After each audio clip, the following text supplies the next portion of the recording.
नमस्कार। स्वागत है आप सभी का बायजूस आईएएस में। हम एक बार फिर उपस्थित हैं आपके सामने एक साप्ताहिक सर्वेक्षण के साथ अंतर्राष्ट्रीय घटनाक्रम के, जिसमें हम बड़े जतन के साथ ये प्रयास करते हैं कि आपकी जो ज़रूरतें हैं प्रतियोगी परीक्षाओं की, उसके मद्देनज़र जो घटनाक्रम अंतर्राष्ट्रीय राजनीति में होता है, भारत की विदेश नीति से संबंधित होता है, उस पर हम रोशनी डाल सकें, उस पर भारत के नज़रिए से सोच सकें और ये विश्लेषण कर सकें कि इन घटनाओं का, इन विषयों का क्या प्रभाव अंतर्राष्ट्रीय संबंधों पर पड़ सकता है। हाल के दिनों में कई ऐसी घटनाएं हुई हैं, कुछ अप्रत्याशित, कुछ अचानक, कुछ ऐसी जिनके बारे में थोड़ा बहुत अनुमान लोग लगा रहे थे, जिनका निश्चित रूप से बड़ा निर्णायक प्रभाव पड़ने वाला है अंतर्राष्ट्रीय घटनाक्रम पर। इनमें एक जुड़ा हुआ है इसिल यानी इस्लामी उग्रवादियों के संगठन के बारे में, जिनके बारे में लोगों को लगता था कि उसका अंत हो चुका है, लगभग उसका पुनर्जन्म होता नजर आ रहा है और ऐसा लग रहा है कि खतरा और बढ़ रहा है। और इसी तरह कुछ समय पहले तक लग रहा था कि पश्चिम एशिया, मध्य पूर्व के भू राजनीतिक मानचित्र पर जो फेरबदल हो रहा है, उससे शायद इस क्षेत्र में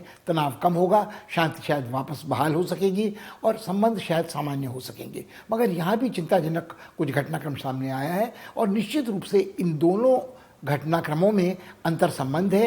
इनमें गहरी पैनी निगाह लगी रहती है चीन की, दूसरी बड़ी शक्तियों की, अमेरिका की विदेश नीति के साथ इसका अभिन्न संबंध है और कुछ लोगों का मानना है कि अमेरिका की विदेश नीति के कारण ये संकट उत्पन्न हुए हैं और भारत निश्चय ही इसके प्रति उदासीन नहीं रह सकता है। तो चलिए हम शुरू करें अपना सर्वेक्षण।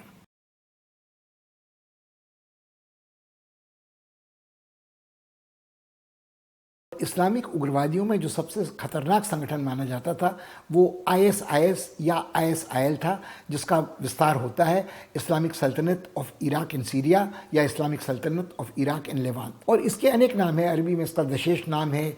और इसके जो सबसे खतरनाक इसका नेता था बगदादी, जब उसको मार डाला गया तो लगा कि अब ये अलकायदा से टूटकर जो नया उससे भी उग्र संगठन सामने आया था उसका अंत हो गया है। अपनी बर्बरता के कारण ये संगठन बदनाम था, यौन उत्पीड़न के कारण बदनाम था, लोगों के सर धड़ से जुदा करने की जिस तरह उनकी हत्या होती थी उस कारण बदनाम था, और छोटे छोटे युवाओं को पथभ्रष्ट कर जिस तरह से अमेरिका और इंग्लैंड तक से नए बदले हुए नए मुसलमानों को लाकर उनको दीक्षित किया जाता था इस तरह की आत्मघाती हरकतों को अंजाम देने के लिए, उन सब के कारण ये बड़ा बदनाम संगठन था। और जब बगदादी मारा गया और इस संगठन की कमर टूट गई तो लोगों को लगा कि एक बहुत बड़ी चुनौती अब समाप्त हो गई है। मगर हाल में कुछ ऐसी घटनाएं हुई हैं जिनसे लगता है कि इस संगठन का पुनर्जन्म हो रहा है और पुनर्जन्म भी कुछ ऐसे तरीके से हो रहा है जो पहले से भी कहीं अधिक खतरनाक है। इसकी एक चेतावनी, एक खतरे की घंटी अभी हाल में बजी मोजाम्बिक में। मोजाम्बिक दक्षिण अफ्रीका से जुड़ा हुआ, जिम्बाब्वे से जुड़ा हुआ एक ऐसा राज्य है जिसकी सरहद तंजानिया तो को छूती है, जो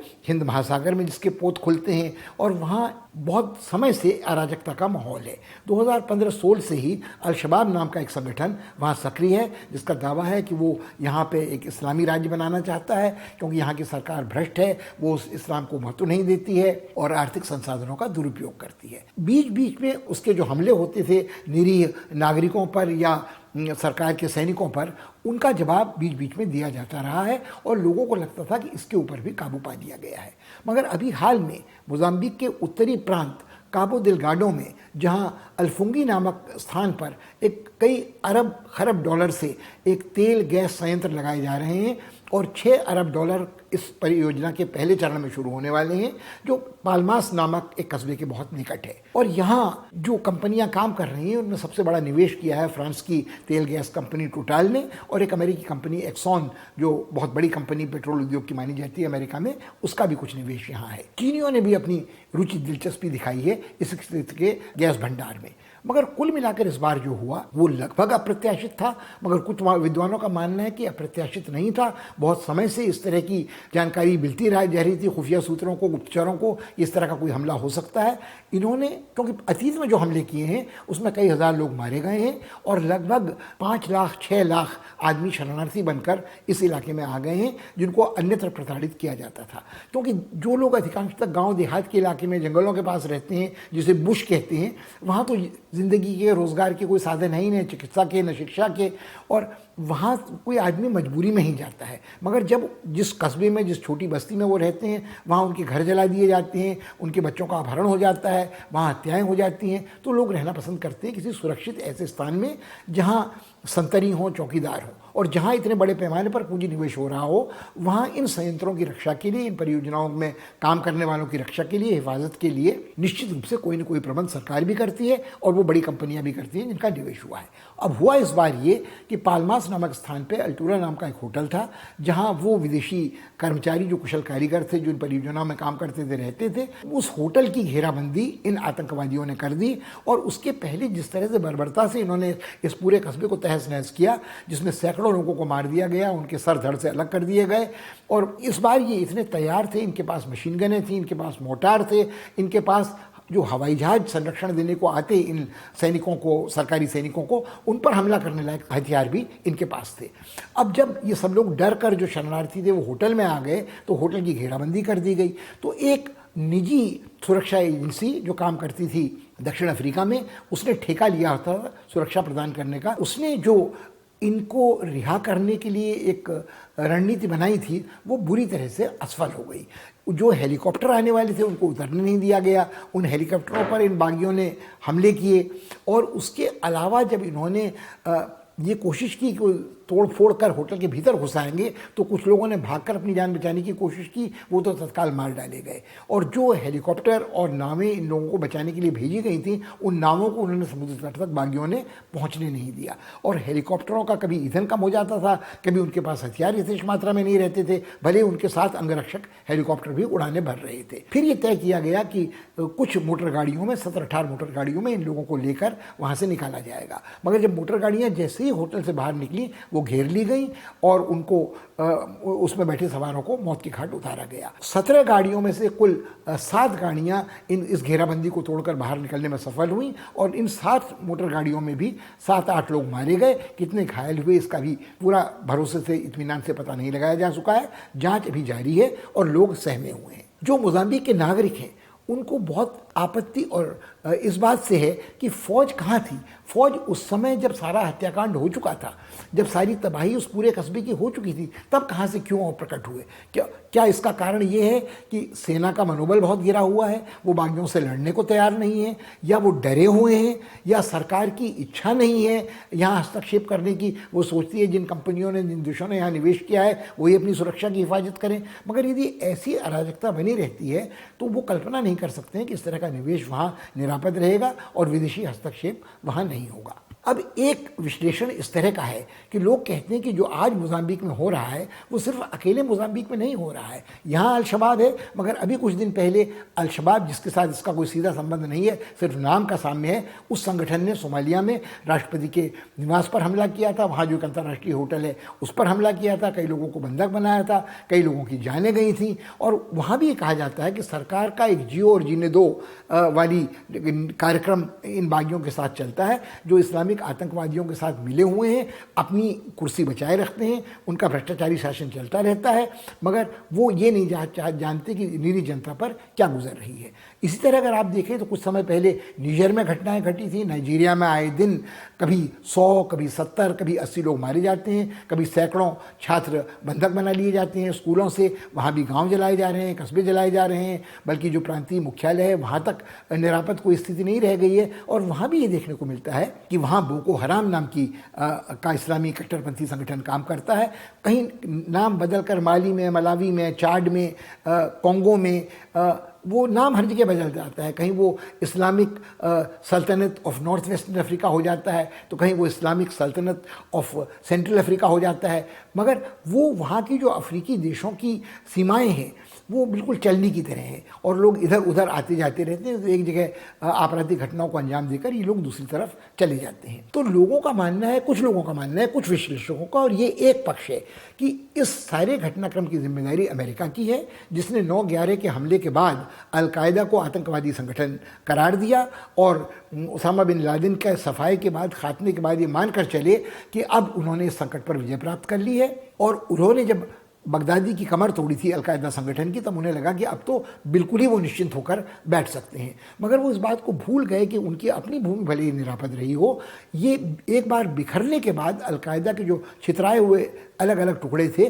वो सब प्रेरित थे उसी आहत इस्लामी भावना से, जिन्हें लगता है कि पश्चिम इस्लाम को अपना शत्रु मानता है तो इस्लाम का शत्रु पश्चिम वापस में है। और बुश ने जिस तरह का भाषण 9/11 को दिया था, ये तो एक धर्म युद्ध है, क्रूसेड की याद दिलाता है, ईसाइयत की लड़ाई है इस्लाम के साथ, पश्चिमी संस्कृति की सभ्यता की लड़ाई है बर्बर पश्चिमी एशियाई लोगों के साथ, अरबों के साथ, आदि आदि।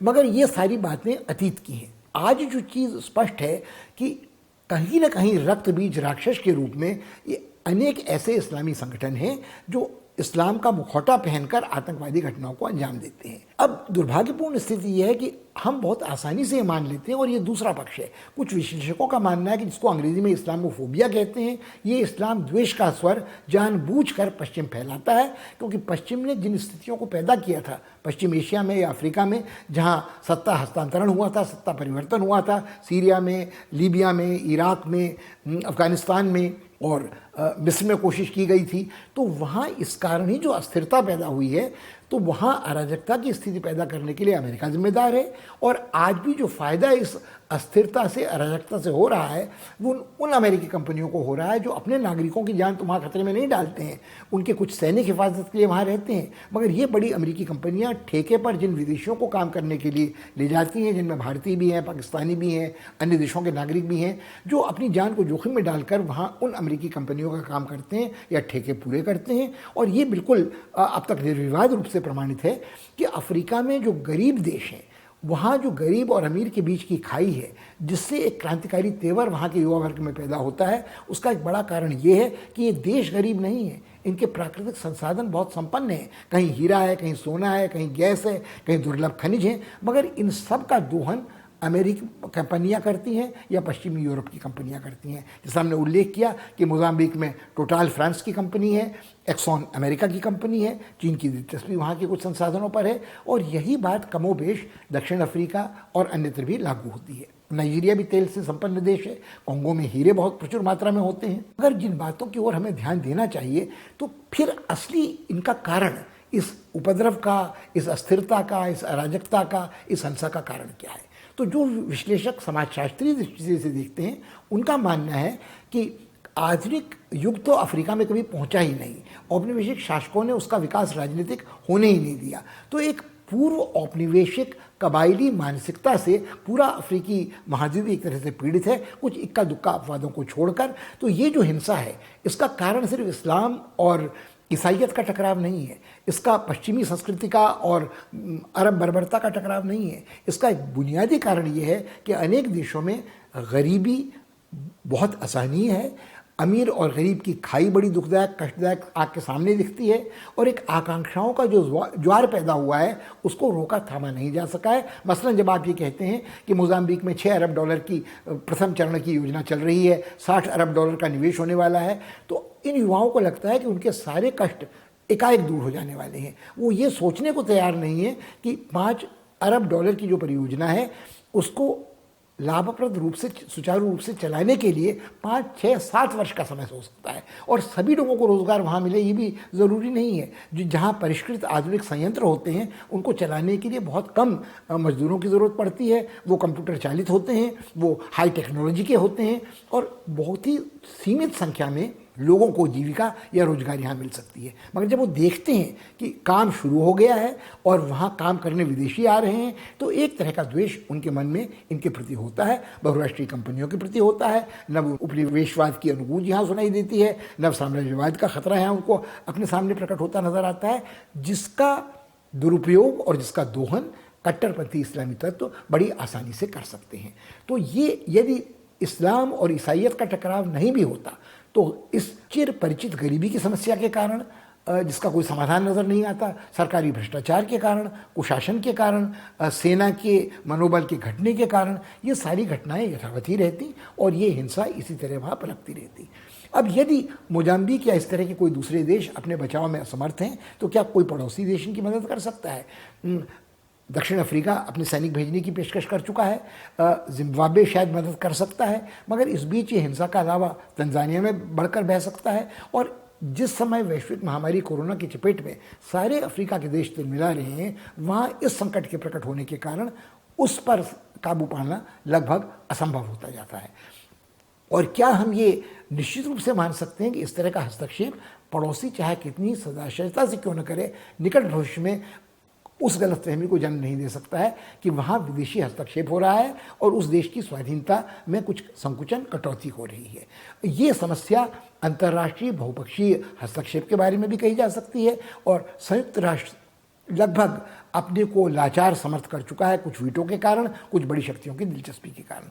ये पूरा घटनाक्रम जो इसिल के पुनर्जन्म का है, जो दशेश के पुनर्जन्म का है, इसके बारे में आज यह कहना कठिन है। यदि आप इस पर मोजाम्बिक पर काबू पा भी लेते हैं तो फिर बुर्किना फासो, सेनेगल, मालवी, निजर, नाइजर, चाड, इनका क्या होगा? कोंगो का आप क्या कर लेंगे? और यहाँ सभी जगह ये स्थिति ये है, ये अस्थिरता, अराजकता शीत युद्ध के काल से चली आ रही है। हथियारबंद गिरोह लूटपाट मचाते रहे हैं। जातियों के बीच में जो वैमनस्य है, नस्लवादी, वो अपनी जगह पर है। इस बीच जो मौसम बदलाव के कारण पारिस्थितिकी का जोखिम पैदा हुआ है, कहीं सूखा है, कभी अभाव है, कहीं बाढ़ है, वो संकट अपनी जगह पर अलग से है। तो निश्चित एक समयबद्ध कार्यक्रम के अनुसार इस पर नियंत्रण पाया जा सकेगा, कहना बड़ा कठिन है। और भारत के लिए ये चुनौती एक ख़ास चुनौती इसलिए बनती है कि भारत स्वयं इस्लामी कट्टरपंथी आत्मघातक जिहादी हमलों का शिकार बनता रहा है। कभी इनको प्रायोजित रूप से पड़ोसी पाकिस्तान से भेजा गया है, कभी ये प्रवाह अफ़गानिस्तान से आता है, कहीं सूडानी भाड़े के सैनिक भी यहाँ तक पहुँचते रहे हैं। तो कुल मिलाकर अब भारत इस समस्या से बिल्कुल अछूता नहीं है और उसको एक नज़र रखनी पड़ेगी, क्योंकि अनेक अफ्रीकी देशों के साथ जहाँ से तेल का आयात होता है, जैसे नाइजीरिया है, और जहाँ दक्षिण अफ्रीका है जिसके साथ हमारी सहकारिता ब्रिक्स में है, और जहाँ हम कोशिश करते हैं कि पूर्वी तट पर जो देश हैं, तंजानिया, केनिया, युगांडा, जिनके साथ हमारे पारंपरिक संबंध रहे हैं, और हम इस बात की भी अनदेखी नहीं कर सकते हैं कि इस पूरे क्षेत्र में चीन अपना सामरिक प्रभाव बढ़ाने की कोशिश कर रहा है। तो भारत के लिए ये इसिल का पुनर्जन्म एक बहुत चिंताजनक घटनाक्रम है, जिसको हमको काफ़ी पैनी दृष्टि से देखना पड़ेगा।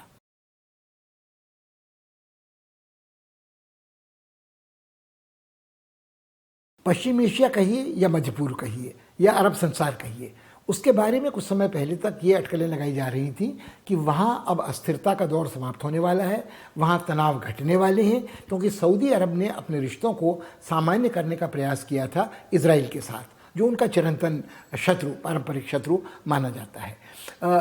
ऐसा कहा जाता है कि पूर्व राष्ट्रपति ट्रंप के दामाद कुशनर ने इस सौदे को पटाया था। उनके संबंध बड़े अच्छे थे बेंजामिन नेतन्याहू के साथ भी, जिस देश को पूरा समर्थन उनके ससुर पूर्व राष्ट्रपति ट्रंप दिया करते थे। और जो मोहम्मद बिन सलमान युवराज हैं सऊदी अरब के, उनकी इच्छा ये थी, वो उनके बड़े अभिन्न मित्र थे कुशनर के, कि अपने सारे विकल्पों को सऊदी अरब खुला छोड़े।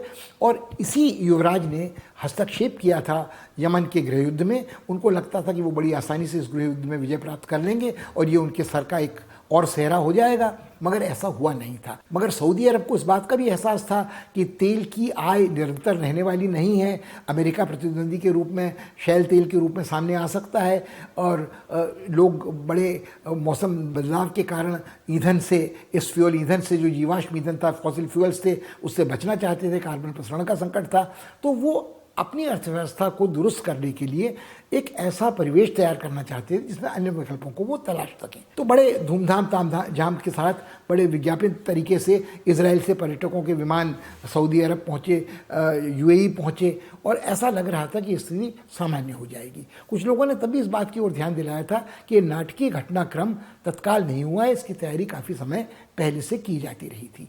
और इसका एक कारण शायद यह था कि इजराइल के नेता जो बेंजामिन नेतन्याहू हैं, वो संकटग्रस्त थे। उनको लग रहा था कि जब तक ट्रंप व्हाइट हाउस में है तब तक उनको पूरा समर्थन उनका मिलेगा, मगर यदि ट्रंप वहाँ से अपदस्थ होते हैं और समर्थन उनका कम होता है तो फिर वो किस तरह ईरान का मुकाबला करेंगे। तो ईरान का मुकाबला करने के लिए ज़रूरी था कि वो शिया सुन्नी जो संघर्ष चला आ रहा है उसमें अपने को सऊदी अरब और खाड़ी देशों के साथ कर लें। तो ईरान जो क्रमशः चीन की पाले में जाता रहा है, उसको संतुलित करने का एक मौका उन्हें मिल जाएगा। इजराइल में चुनाव हाल में हुए और उसके साथ ही घटनाक्रम फिर नाटकीय ढंग से बदल गया।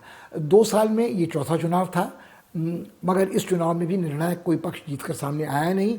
बेंजामिन नेतन्याहू को सबसे अधिक मत मिले, मगर वो स्पष्ट बहुमत नहीं हासिल कर सके और सरकार नहीं बना सकते हैं। एक बार फिर गठजोड़ की सरकार बनेगी और इस बार जो पक्ष रोचक उभर कर सामने आया है, जो फिलिस्तीनी अरब थे जिन्होंने तय किया था कि वो इजराइल में ही रहेंगे, जिन्हें दोयम दर्जे का नागरिक माना जाता था, जिन्हें फिलिस्तीनी गद्दार समझते थे, उन्होंने 4-5 सीटें हासिल की हैं, मगर वो राजा बनाने की, जिसे अंग्रेजी में किंग मेकर कहते हैं, उस स्थिति में है। वो जिस ओर जाएंगे सरकार उस पक्ष की ही बनेगी, मगर उसके बाद भी इजराइल में स्थिर सरकार बनेगी कहना कठिन है। इजराइल की जो मतदाता हैं उनको लगभग ऊब हो गई है, वो थक गए हैं चुनाव में भाग लेते लेते, और जो युवा पीढ़ी है जो शांति का लाभांश भुनाने की कोशिश कर रही थी वो बहुत असंतुष्ट है। उसका पीढ़ीगत वैमनस्य नेतन्याहू से है और जो कट्टरपंथी शपाडी के यहूदी हैं उनका भी मतभेद नेतन्याहू से है। तो कुल मिलाकर जब तक एक नया नेतृत्व नहीं उभरता इजराइल में, तब तक ये आशा करना कठिन है कि जिस तरह के भू राजनीतिक नक्शे की रेखाएं दोबारा खींचने का प्रयत्न इजराइल कर रहा था वो सफल हो सकता है। इसी तरह की कुछ बात तुर्की के बारे में कही जा सकती है। तुर्की ने अपने को एक महत्वाकांक्षी क्षेत्रीय शक्ति के रूप में पेश किया था। एक ओर वो रूस से S-400 प्रक्षेपास्त्र खरीद रहे थे, तो दूसरी ओर वो उन तेल भंडारों पर दावा कर रहे थे जो ग्रीस के पास हैं, जो साइप्रस के पास हैं, जिनकी सीमा मिस्र तक जाती है, और मिस्र के साथ उनका टकराव लीबिया तक में निरंतर होता आ रहा था। तो उत्तरी अफ्रीका के छोर से लेकर यूरोप के कुछ हिस्सों को लेकर और कॉकेशस में अर्मेनिया अज़रबाईजान तक उन्होंने हस्तक्षेप किया था। एर्डोगान की एक कुछ सौदा पट गया था पुतिन के साथ, जिसके कारण वो पुतिन उनके ऊपर अंकुश लगाने की कोई कोशिश नहीं करते थे और वो उनको छोड़ देते थे इस उपद्रवी कॉकेशस वाले इलाके पर नियंत्रण करने के लिए, जो रूस के लिए चिंता का विषय इस्लामी आतंकवाद के कारण काफ़ी अरसे से चेचनिया में, दागिस्तान में बना हुआ है। अब आज तुर्की के साथ भी एक समस्या है कि तुर्की की कोशिश ये थी कि वो शिया सुन्नी विवाद में हस्तक्षेप कर ले, और चूंकि तुर्की सुन्नी राज्य है तो वो सऊदी अरब और यूएई के साथ आसानी से आ सकता था, और एक चतुष्कोणीय संतुलन इस इलाके में आता कि एक और तुर्की होता, एक और सऊदी अरब और खाड़ी देश होते, और एक और ईरान होता, और कहीं ना कहीं इजराइल होता। तो कुल मिलाकर एक शक्ति संतुलन शायद यहाँ आ सकता था। आज तुर्की में समस्या क्या है? तुर्की में एर्दोगान ताकतवर तो हैं, उनको चुनौती देने वाला कोई विपक्षी नहीं है, वो लगभग अधिनायक हैं, मगर उन्होंने कुछ फैसले ऐसे किए हैं कि उन्होंने केंद्रीय बैंक के अध्यक्ष को बर्खास्त कर दिया, और उसके साथ ही एकाएक तुर्की की अर्थव्यवस्था जो पहले ही बहुत स्थिर नहीं थी, एक नए संकट के भंवर में चकराने लगी है। वहाँ की मुद्रा का अवमूल्यन तेजी से हुआ है, और जो कुछ आयात तुर्की करता था वो बहुत महंगा हो गया है। और दूसरी ओर तुर्की के ऊपर जो आशंकाएं अमेरिका को थी कि वो सोवियत संघ से के जो हथियार परिष्कृत थे, जो पुतिन निर्माण करते हैं, जिनका S-400 प्रक्षेपास्त्र आदि उनको खरीद रहा है, तो एक तरह से जो शीत युद्ध के दौरान सोवियत संघ और अमेरिका का टकराव था, वो आज पुतिन के रूस का और अमेरिका और यूरोप का टकराव बनकर प्रतिबिंबित हो रहा है। और उसमें जो नाटो का सदस्य तुर्की था, यदि वो पुतिन के करीब आता है तो निश्चित रूप से ये चिंता का विषय अमेरिका के लिए है। तो कहीं ना कहीं तुर्की के ऊपर भरोसा न उनके पश्चिमी साझेदारों का है, न यूरोपीय समुदाय वालों का है, न अमेरिका का है। और न केवल आर्थिक संकट, बल्कि तुर्की ने एक ऐसा कानून था जो महिलाओं के प्रति, शादीशुदा महिलाओं के प्रति अत्याचार घर में होते थे, तो उसमें जो पति दंडित होता था या ससुराल वाले दंडित हो सकते, उसको उन्होंने खारिज कर दिया है। अब इसमें सबसे विडंबना ये है कि इस कानून को जिस अंतर्राष्ट्रीय संधि ने स्थापित किया था, वो एक सम्मेलन इस्तांबुल में हुआ था, और जिस देश का नाम उस संधि के साथ जुड़ा था, यही यदि उसे खारिज कर रहा है तो ये अंतर्राष्ट्रीय कानून की अवहेलना भी है, मानवाधिकारों की उपेक्षा भी है, और इसके विरुद्ध एक आंदोलन वहाँ की पढ़ी लिखी महिलाओं ने तुर्की में शुरू कर दिया है। कुर्दों के साथ उनका तनाव पहले से चला आ रहा था। तो तुर्की में अल्पसंख्यक कुर्दों के साथ तनाव हो, या दक्षिणी तुर्की में इसिल के कुछ एजेंट काम कर रहे हो जिनके संग कुर्दों का झगड़ा निरंतर चल रहा है, तो तुर्की के साथ ये समस्या आज है कि वो अपने आंतरिक संकटों में थोड़ी देर समय तक ग्रस्त रहेगी, और शायद ये जो भू राजनीतिक मानचित्र दोबारा बनाया जा रहा था उस पर सफल नहीं हो सकेगी। अब हम लौटें यमन के गृहयुद्ध की ओर। क्यों यमन के गृहयुद्ध में सऊदी अरब सफल नहीं हो सका? इसके दो कारण हैं कि सऊदी अरब और खाड़ी देश, खाड़ी के अमीरात, दो अलग अलग पक्षों का समर्थन कर रहे हैं। खाड़ी के अमीरात समर्थन कर रहे हैं हाउदी बागियों का, और सऊदी अरब समर्थन कर रहा है जो वहाँ की वैधानिक सरकार कहलाती है यमन की, उसका। नक्शे पर अगर आप देखें तो जो वैधानिक सरकार है गणराज्य यमन का, उसका बहुत बड़ा कब्जा भूभाग पर है। मगर यदि गौर से आप देखें तो उस भूभाग में जनसंख्या का घनत्व तो बहुत विरल है, और जो वहाँ के निर्वाचित राष्ट्रपति हैं वो वहाँ रह नहीं सकते हैं, उनके प्राणों का संकट है, और वो एक शरणार्थी के रूप में रह रहे हैं सऊदी अरब में, और वहाँ से वो एक शरणार्थी सरकार का संचालन कर रहे हैं जिसका कोई असर, कोई कब्जा यमन की भूमि पर नहीं है। हाउदी निर्धन है, गरीब है, मगर ईरानी सहायता से और उनका जो लड़ने का जीवट है वो क्रमशः उनका विस्तार भूमि पर फैलता जा रहा है। वो दक्षिणी यमन पर तो लगभग पूरा कब्जा किए हुए हैं, अदन का बंदरगाह उनके कब्जे में है, वो दक्षिणी सऊदी अरब के बहुत निकट हैं, और वो ईरान से प्राप्त प्रक्षेपास्त्रों और चालक रहित विमानों, ड्रोन्स के द्वारा हमले करते रहे हैं तेल संयंत्रों पर सऊदी अरब के, और कई बार सऊदी अरब को अपना तेल उत्पादन रोकना पड़ा है इस संकट के कारण। सऊदी अरब ने बमबारी भी की है, कुछ विमानों का प्रयोग भी किया है, मगर कुल मिलाकर उसे सफलता अब तक नहीं मिल पाई है। जहाँ तक अंतर्राष्ट्रीय समुदाय का प्रश्न है, उसे लगता है कि इस युद्ध के कारण और जो नाकेबंदी सऊदी अरब ने यमन की थी हाउदी इलाके की, उसके कारण वहाँ एक जो भयंकर मानवीय संकट उत्पन्न हुआ है, विभीषिका हुई है, लाखों लोग भुखमरी के शिकार हो गए हैं, बच्चे मरने लगे हैं, औषधियाँ वहाँ नहीं पहुँचाई जा सकी हैं।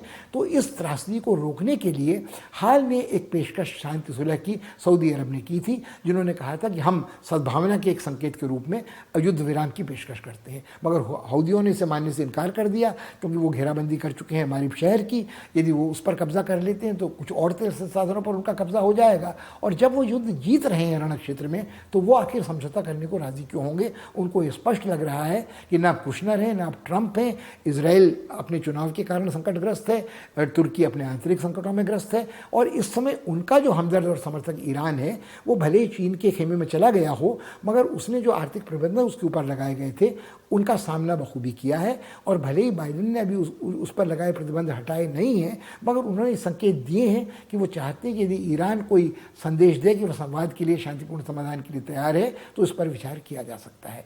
ये पूरी जो भू राजनीतिक स्थिति है, जहाँ कहीं एक चतुष्कोणीय शक्ति संतुलन की संभावना बन रही थी, वो भारत के लिए भी बेहद महत्वपूर्ण है, क्योंकि भारत के प्रधानमंत्री ने अपनी हाल की यात्राओं में सऊदी अरब के साथ संबंधों में अप्रत्याशित सुधार किया था, और भले ही वो एक हिंदू राष्ट्रवादी पार्टी के नेता माने जाते रहते थे, कई इस्लामी देशों ने अपना सर्वोच्च नागरिक सम्मान दिया है। खाड़ी देशों में वो बहुत लोकप्रिय थे, और खाड़ी देशों में या सऊदी अरब में या कतार में, बहरीन में बहुत बड़े पैमानों पे लाखों की संख्या में भारतीय प्रवासी काम करते हैं, और उनके आर्थिक हित, उनके मानवाधिकार संबंधी हित और भारत के सामरिक हित इस हिस्से में बहुत जुड़े हुए हैं। मगर कहीं ना कहीं भारत को कुछ निराशा भी अपने इन मित्रों से हुई है। जब तेल संकट से बाहर निकलने की ज़रूरत थी तो न तो सऊदी अरब ने अपने तेल उत्पादन में जब कटौती की थी तो भारत के प्रति कोई रियायत की, और भारत को अपनी तेल आपूर्ति के लिए दूसरे देशों पर निर्भर होना पड़ा है, वो चाहे दक्षिण अमेरिका के देश हों या वो चाहे संयुक्त राज्य अमेरिका स्वयं हो। क्योंकि ईरान से जो हमारी तेल आपूर्ति होती थी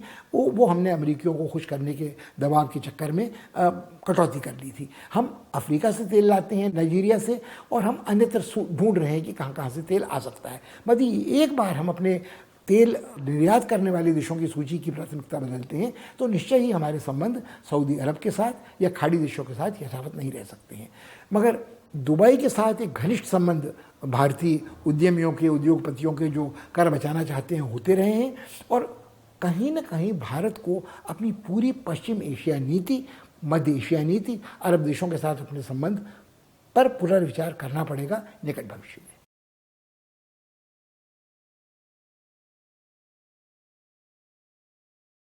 म्यांमार का संकट जो एक सुलगते ज्वालामुखी की तरह का है, विस्फोट कभी भी उसका हो सकता है जो सर्वनाशक हो सकता है।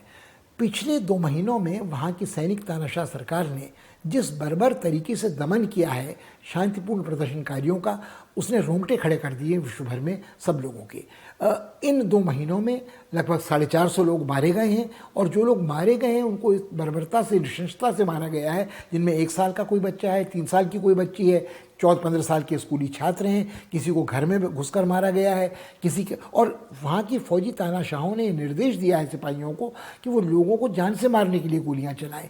पहले रबर की गोलियाँ चलाई जाती थी, तोपों से पानी फैलाया जाता था, मगर अब असली गोलियाँ चलाई जा रही हैं और जो सैनिक निशानेबाज हैं, अचूक निशानेबाज, उन्हें इमारतों में ऊपर बिठाया जा रहा है, वो लोगों के सरों में गोलियां मार रहे हैं, पीठ के पीछे गोलियां मार रहे हैं। जब लोग अपने परिजनों के दाह संस्कार के लिए, अंतिम संस्कार के लिए कहीं जा रहे होते हैं, तो उस जनाजे वाले जुलूस पर गोलियां चलाई जा रही हैं। और सारे लोग इस बात से बहुत उत्तेजित हैं और उनको लगता है कि आखिर क्यों अंतर्राष्ट्रीय समुदाय हस्तक्षेप नहीं कर रहा है। अब इसके दो कारण हैं। इसका एक कारण ये है कि हर दुनिया का देश अपने राष्ट्रहित को देखते हुए म्यांमार की फौजी तानाशाह सरकार के साथ अपने संबंधों को संतुलित रखना चाहता है। भारत भी इनमें एक है। भारत की चुप्पी लोगों को बड़ी विचित्र लगती है, जो हमेशा से मानवाधिकारों का समर्थन करता रहा है। मगर यदि आप देखें तो अतीत में भी जब ऑंग सान सू की का संघर्ष चल रहा था फौजी तानाशाहों से 20-25 साल पहले, जब उनको नोबेल पुरस्कार इस काम के लिए मिला था, तब भी भारत ने गांधी की शिष्या होने के बावजूद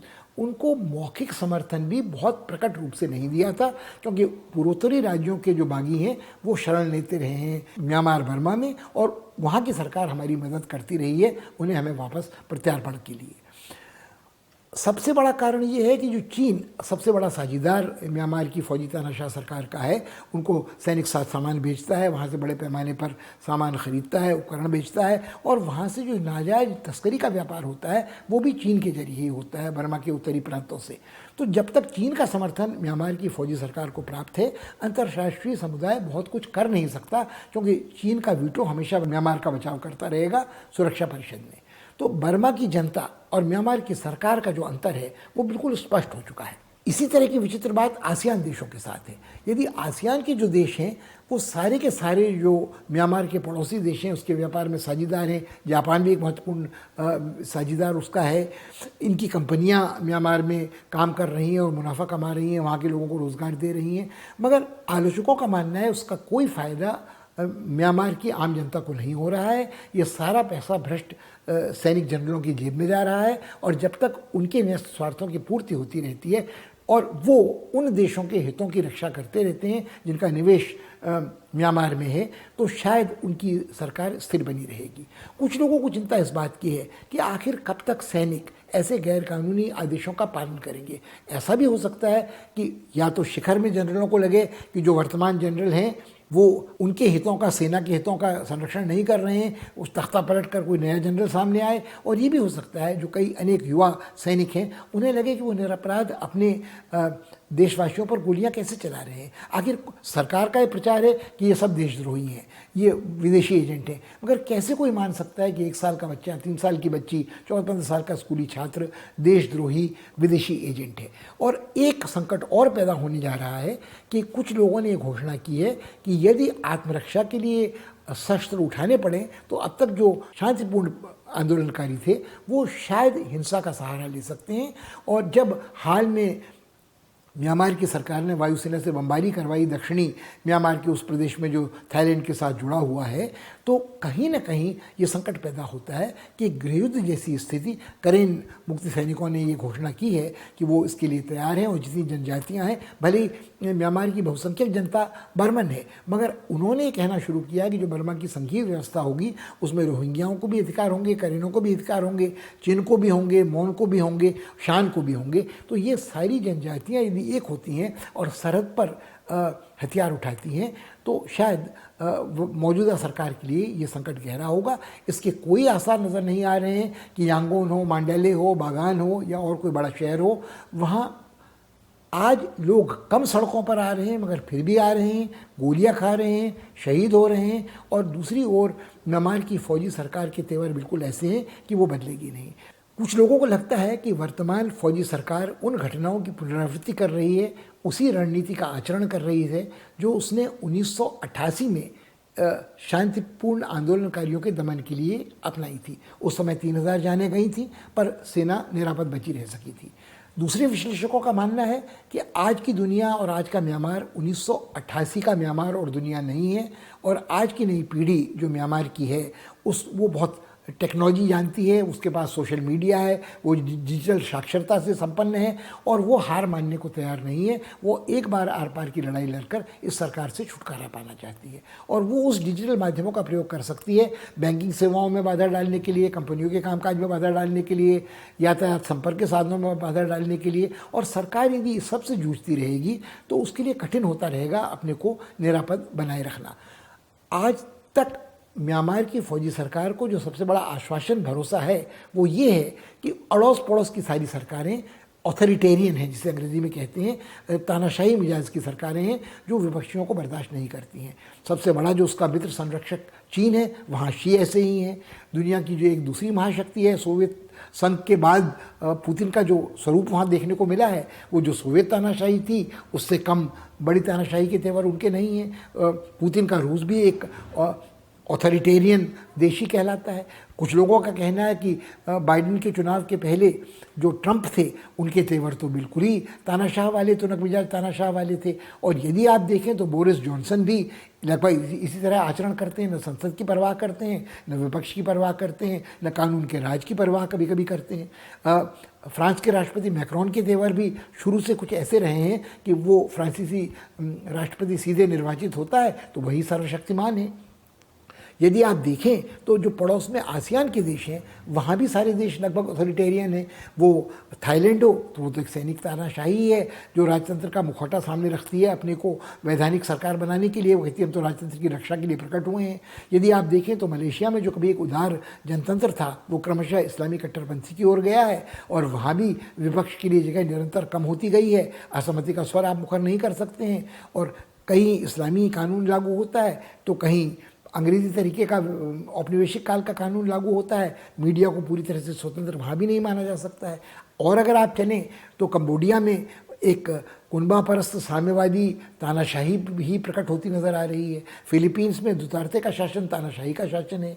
इंडोनेशिया में भी जो कभी बहुलवादी जनतंत्र होता था अब वो एक तरह का राष्ट्रपति है जो जूझ रहा है इस्लामी कट्टरपंथी से और बहुलवादी संस्कार वहाँ के जनतंत्र का भी नष्ट हो रहा है। ब्रुनाई की सल्तनत तो जाहिर है साफ साफ इस्लामी राजतंत्र है। तो कुल मिलाकर उसको बर्मा के लोगों को लगता है कि जब तक म्यांमार की फौजी सरकार इन ऑथोरिटेरियन देशों से सरकारों से अपना समर्थन प्राप्त कर रही है तब तक उसको हटाना बहुत आसान नहीं होगा। और कई लोगों का ये भी मानना है कि भारत में भी इस तरह की प्रवृत्ति हाल के दिनों में तेज़ हुई है तो वहाँ की फौजी सरकार अपने को निरापद मान रही है। मगर हमारा ऐसा मानना है कि कभी भी यह स्थिति अचानक बदल सकती है, अस्थिर हो सकती है। इसलिए भारत को अपने राष्ट्रीय हितों की रक्षा के लिए तो निरंतर प्रयत्नशील रहना ही पड़ेगा, मगर अपने को एक सार्थक समर्थ जनतंत्र प्रमाणित करने के लिए जो अंतर्राष्ट्रीय कानून और मानवाधिकार के लिए समर्पित है उसे कहीं ना कहीं मुखर होना पड़ेगा।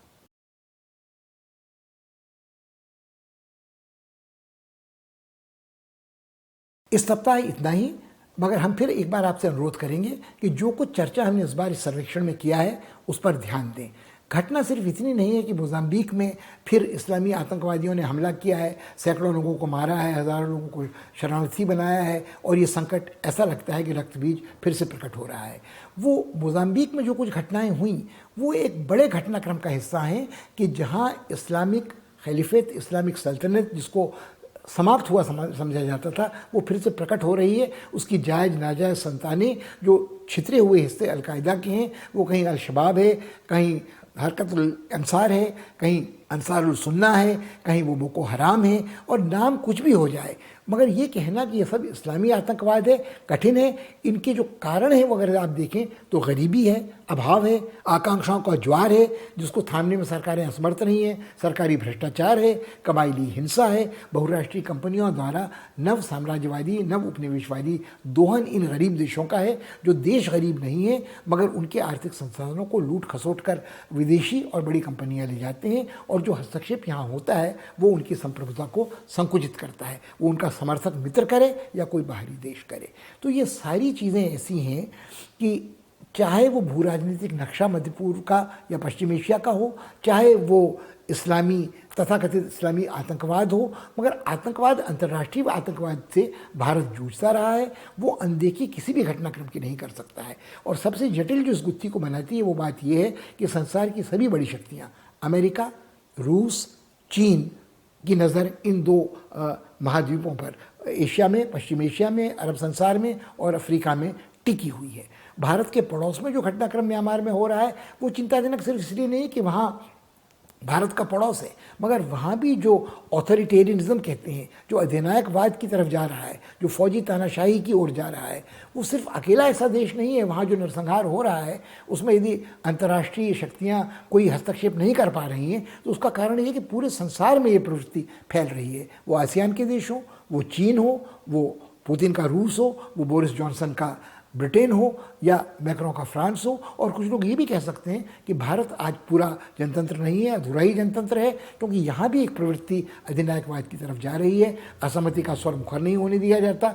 तो कुल मिलाकर हमें अपने राष्ट्रहित के संरक्षण के लिए इन सब बातों पर गंभीरता से विचार करना होगा और ये घटनाक्रम बार बार दोहराया जाता रहेगा, बदलता रहेगा। इस पर आप विचार करें और अगली बार फिर आपसे भेंट होगी। तब तक के लिए विदा दें।